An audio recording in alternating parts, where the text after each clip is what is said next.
សិក្សាអំពី conditional formatting Delta bar conditional formatting Delta bar គឺជាការកំណត់លក្ខខណ្ឌទិន្នន័យដែលមានបន្ទះពណ៌វែងសម្រាប់កំណត់តម្លៃលេខខ្ពស់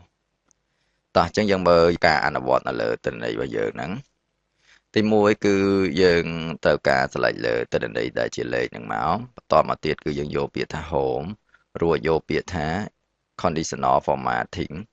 រួចយកពាក្យថា delta bar រួចយើងជ្រើសរើសតែម្ដងឧទាហរណ៍ខ្ញុំជ្រើសរើសពណ៌ខៀវអញ្ចឹងវាចេញមកម៉ូដចេះឧទាហរណ៍ខ្ញុំคลิกត្រង់ហ្នឹងរើសយកពណ៌ក្រហមនេះវិញចេញម៉ូដចេះវិញបាទដូចគ្នាដែរក្នុងហ្នឹងគឺមានម៉ូដច្រើនគឺយើងអាចរើសយកម៉ូដហ្នឹងមកវាយើងយកម៉ូដណាគឺចេញម៉ូដហ្នឹងតែម្ដងចឹងម៉ូដខាងលើនេះហើយនឹងម៉ូដខាងក្រោមនេះខុសគ្នាត្រង់ខាងលើនេះយើងមើលពណ៌រាងផ្កាឈូកតែផ្កាឈូកហ្នឹងចុងក្រោយរាងពណ៌សបានជា fill ពីរពណ៌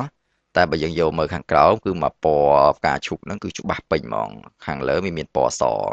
នៅចុងក្រោយឬក៏យើងយកមក rule នឹងមកគឺយើងអាចរើសពណ៌ទៅខ្លួនឯងទៀតឧទាហរណ៍ថាឥឡូវពណ៌តាក់ទងជាមួយនឹងបាទពណ៌ខៀវនេះអត់ពេញចិត្តទេចង់ពេញចិត្តពណ៌បៃតងអញ្ចឹងយើងរើសពណ៌បៃតងមករួចចុចអូខេអញ្ចឹងពេលហ្នឹងគឺទៅជាពណ៌បៃតងតែម្ដងឬក៏យើងមើលក្នុងបាទ6ពណ៌ហ្នឹងអត់ពេញចិត្តទៀត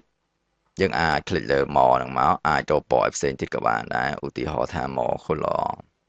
បាទអញ្ចឹងពេលហ្នឹងគឺយើងអាចរើសមកឧទាហរណ៍ពណ៌រាងទឹកក្រូចបាទបន្ទាប់មកយើងចុចអូខេមករួចចុចអូខេមកពេលហ្នឹងវាចេញពណ៌តាមអ្វីយើងជ្រើសរើសឲ្យតែម្ដងអញ្ចឹងបើយើងចង់លុបវាចោលវិញយើង select លើទិន្នន័យហ្នឹងមករួចយកពាក្យថាបាទ format បាទ conditional formatting រួចយកពាក្យថា clear rule រួចយកពាក្យថា clear rule from select cell